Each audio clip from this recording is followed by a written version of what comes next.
Halo, selamat pagi. Kali ini kita akan belajar tema 8 tentang bumiku.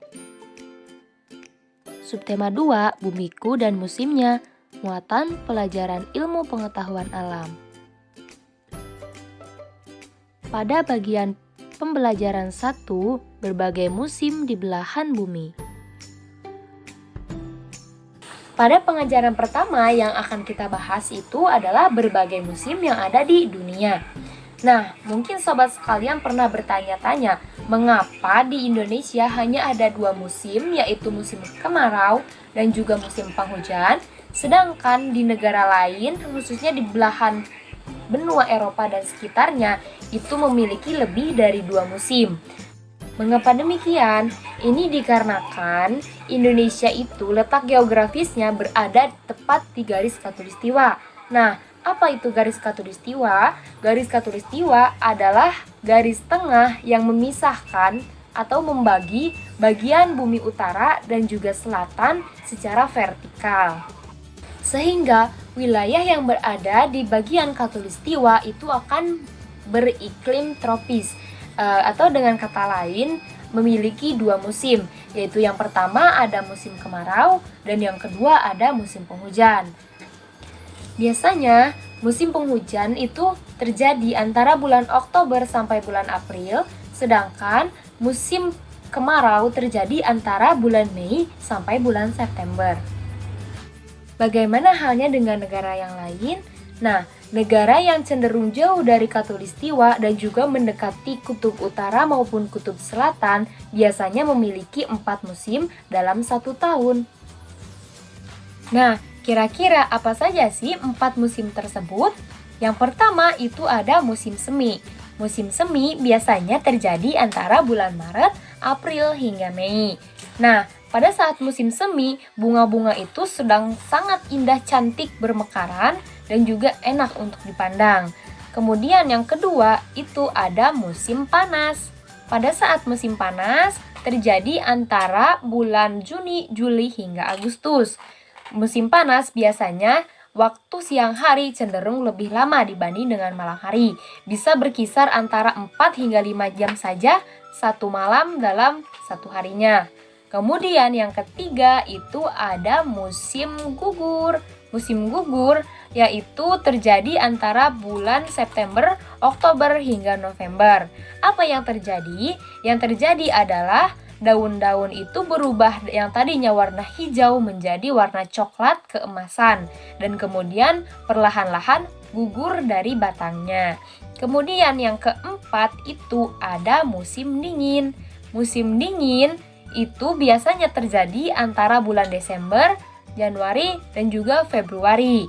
Nah, mengapa bisa terjadi? Hal ini dikarenakan bumi bagian utara dan juga selatan itu sedang jauh dari matahari, sehingga tidak mendapat cahaya yang cukup. Oke, sebelum kita lanjut ke materi selanjutnya, silahkan teman-teman melakukan peregangan terlebih dahulu dengan menggerakkan tangan di samping badan. Setelah itu, mari kita lanjut ke pembelajaran kelima tentang bulan dan gerhana bulan.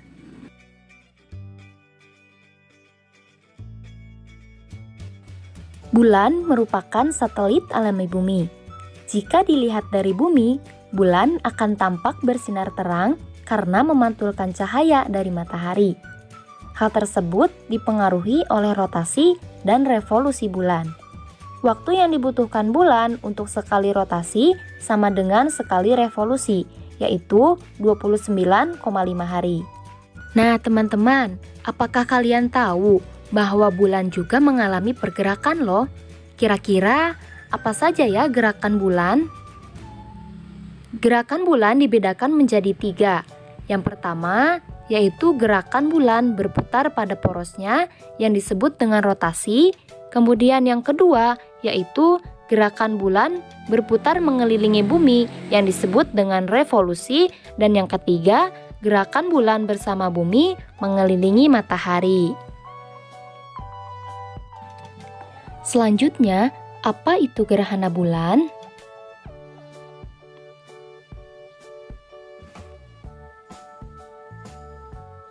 Gerhana bulan yaitu terjadi saat posisi matahari, bumi dan bulan berada pada satu garis. Bulan akan terkena bayang-bayang gelap bumi karena matahari terhalang oleh bumi. Bayang-bayang gelap bumi dibedakan menjadi dua, yaitu umbra yang berarti bayang-bayang paling gelap dan penumbra yaitu bayang-bayang yang lebih terang. Berikut adalah contoh dari gerhana bulan berdasarkan posisi matahari, bumi dan juga bulan. Teman-teman, berdasarkan letak bulan terhadap daerah bayang-bayang bumi, gerhana bulan dibedakan menjadi 3 loh. Apa saja ya?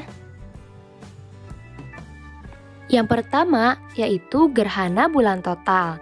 Terjadi saat posisi bulan berada pada daerah umbra bumi. Kenampakan bulan menjadi lebih gelap dan bisa saja bulan sewaktu-waktu menjadi berwarna merah. Yang kedua yaitu gerhana bulan sebagian. Terjadi ketika sebagian bulan memasuki daerah umbra dan sebagian yang lainnya memasuki daerah penumbra bumi. Dan yang terakhir yaitu gerhana bulan penumbra. Terjadi saat posisi bulan berada di daerah penumbra bumi. Baik teman-teman, dicukupkan sekian untuk materi kali ini. Kita lanjut di lain waktu dengan pembahasan yang lainnya. Terima kasih atas perhatiannya. Wassalamualaikum warahmatullahi wabarakatuh.